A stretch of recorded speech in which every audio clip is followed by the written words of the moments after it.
অসমীয়া ভাষা নিষেধ কৰিবলৈ পদক্ষেপ লোৱা বুলি কৈছে তো পোষ্ট অফিচে মানে পোষ্টেল ডিপাৰ্টমেণ্টে এডভাৰটাইজ দিছে তাত হাগ্ৰামা মহিলাৰ কেনেকৈ গম পাব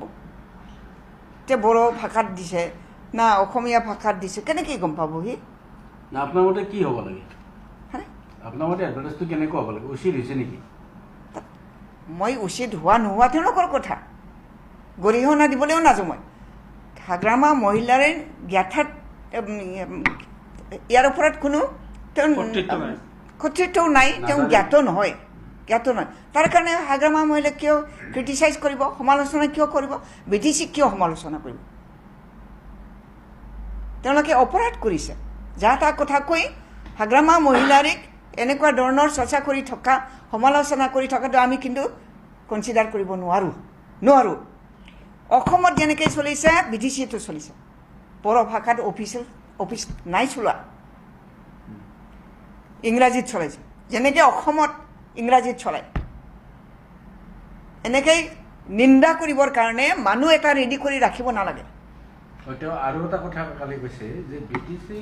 যিবিলাক এছেম্বলিত হেৰি হৈছিল তাত কুৱেশ্যন আনিছিল যে BTCত কোন জনগোষ্ঠীয়ে কিমান চাকৰি দিলে তেতিয়া BTCৰ পৰা এটা লিখিত উত্তৰ পোৱা বুলি কৈছে যে BTC প্ৰশাসনে তেওঁলোকে চৰকাৰখনে এটা উত্তৰ দিছে যে BTCত অকল ট্ৰাইবেলৰ কাৰণেহে গোটেই চাকৰি 100% ৰিজাৰ্ভ বুলি উত্তৰ দিয়া বুলি কৈছে সেইটো হয় নেকি সেইটো ৰিজাৰ্ভ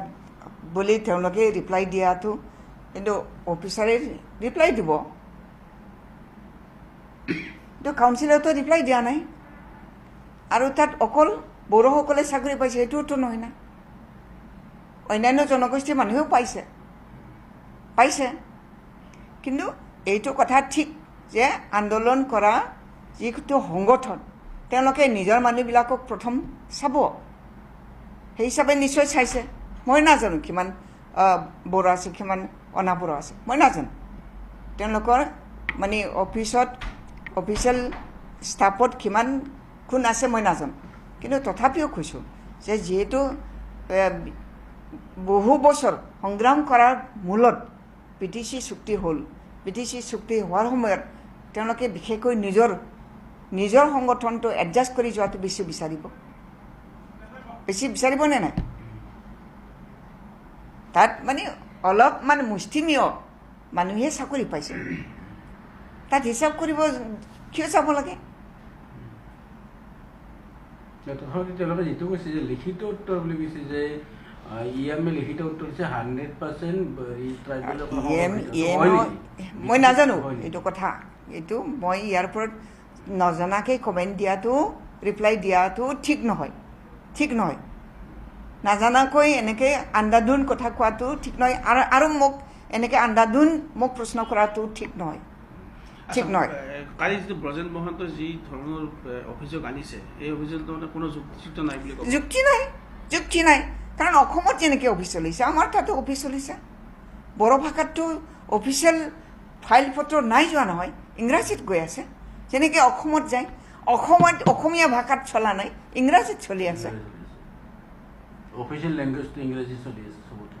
নাই সেইটো চবৰে কাৰণে মানে চুইটেবল আমাৰ বাহিৰা অফিচাৰো আছে এই গতিকে ইংৰাজীত মানে সদায় চলি আছে পৰম্পৰাগতভাৱে চলি আহিছে তো অসমীয়া ভাষা নিষেধ হৈছে নেকি তেওঁলোকে এছেম্বলিত অসমীয়াত কথা কয়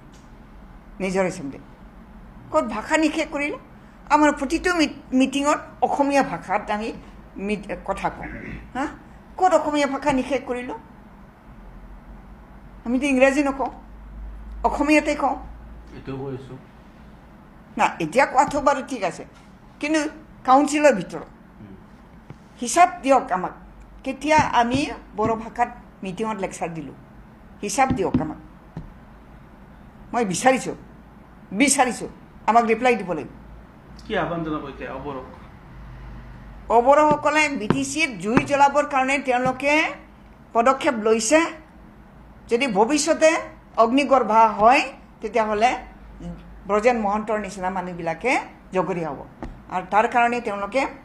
সমাধানৰ সূত্ৰ নিজে উলিয়াব লাগিব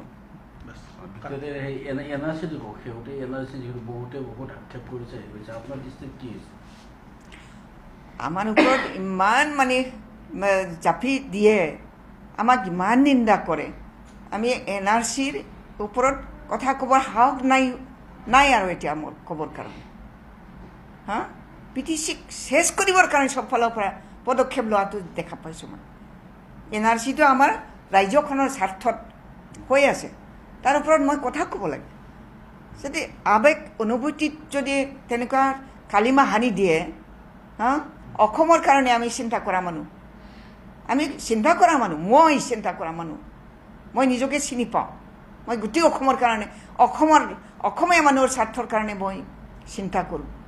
মোক বিচাৰি উলিয়াওক মই BTC-ৰ কাৰণে মাত্ৰ কেতিয়াবা চিন্তা কৰিছোঁ বেছি বিচাৰিলে মই অসমৰ কাৰণে চিন্তা কৰিছোঁ গোটেই অসমবাসীৰ কাৰণে মই মানে যিমান পাৰোঁ সিমান কাম কৰিবৰ কাৰণে চেষ্টা কৰিছোঁ